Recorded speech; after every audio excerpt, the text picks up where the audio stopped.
My name's Alan, and I'll be presenting my CD2 project, Brilliant Utopia. But before we get started, let me ask you a question. What makes you happy? Is it the things you buy, the foods you consume, or the amount of likes and followers you have on Instagram? This is a subject that the Situationist Internationals are trying to tackle. They're a group of activists back in France 1960s where they were trying to eradicate consumerism and as well as helping people find true fulfillment within their lives. And one significant figure from the group, Guy Debord, in his book and movie The Society of Spectacle, he wanted to help people realize the harmful attribute of consumerism and as well as how to break away from it.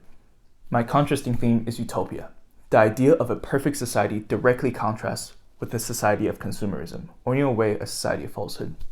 However, at the same time, it correlates to what the Situationist Internationals are trying to achieve, which is their perfect vision for society itself. As I dove into my research about this topic, I realized that the description of how consumerism has replaced our definition of fulfillment in our lives is even more relevant in today's world. Because now we live in a society of attention. We seek attention, and attention has become a currency.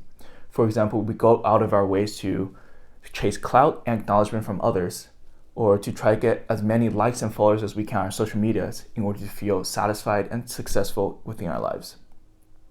And now, let's dive into my zine. For my zine, I first edited pictures of Guy Debord, other Situationist Internationals, and my own two hands.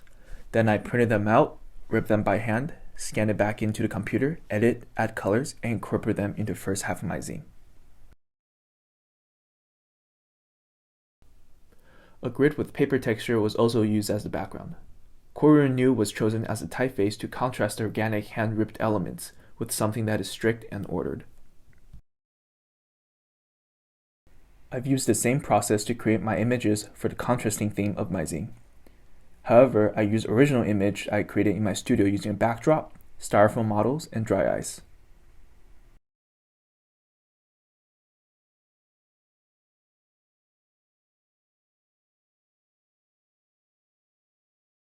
Next up, we have a cinematic video that was created by filming different compositions of my original imagery, then combining them in After Effects, and finally incorporated music that is both fitting and as well as captivating the audience.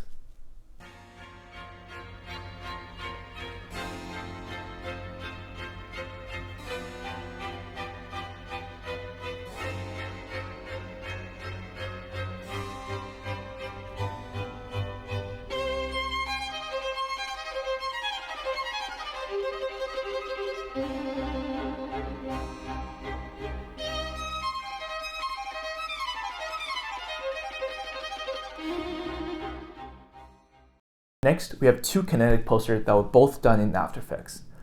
The first poster was created by using the ripped paper textures from my zine as a clipping mask for the films that I've used in my cinematic video, and I also added some other paper textures to create a more organic feeling. For the second kinetic poster, I used strictly items from my original imagery, such as the hand and the styrofoam ring. Then I also added my eye in the center to give a more mysterious feeling. And the music you hear from both of the posters are created using an application called Synth1.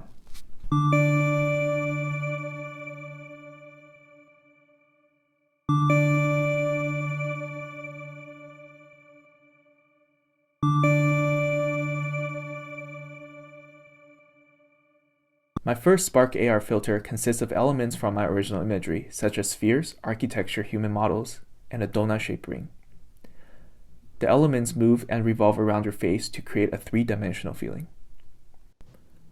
My second Spark AR filter consists of a mask of Guy Debord, popping through a photo of the audience that is watching his film, Society of the Spectacle. The idea of this filter is to show that instead of the audience being surprised by Guy Debord's film, you're surprised by Guy Debord himself popping through the audience. One of the biggest difficulties I had to overcome during this project was creating my original imagery for my contrasting theme, Utopia. I knew I wanted to do something that visually demonstrated a perfect society. However, at first, nothing came to mind. Even after a walk through the craft store, I couldn't think of anything. And there was only about 15 minutes left before the store closed, and I knew it was the last day I can shop for my project. And that's why I decided to think outside the box. Instead of finding things that specifically demonstrate a perfect society, I thought to myself, what resembles perfection? What holds up a society? And boom, things came to mind. I picked up different sizes of spheres and a donut-shaped ring to compose a perfect city that has no corners. And I also bought a wooden hand to symbolize something that is holding up the society itself. In conclusion, this project has taught me a lot about who the Situationist Internationals are, what they do, what they're trying to achieve, and how does it relate to our society today. In terms of design, I learned to explore and incorporate different organic elements such as ripped paper textures and my own two hands. But the biggest takeaway is I learned how to think outside of the box. Instead of trying to find the exact image to demonstrate a specific topic, I learned to think what other topics are related to that specific subject, and how can I combine those other topics to create an original imagery. And this concludes my presentation. Thank you.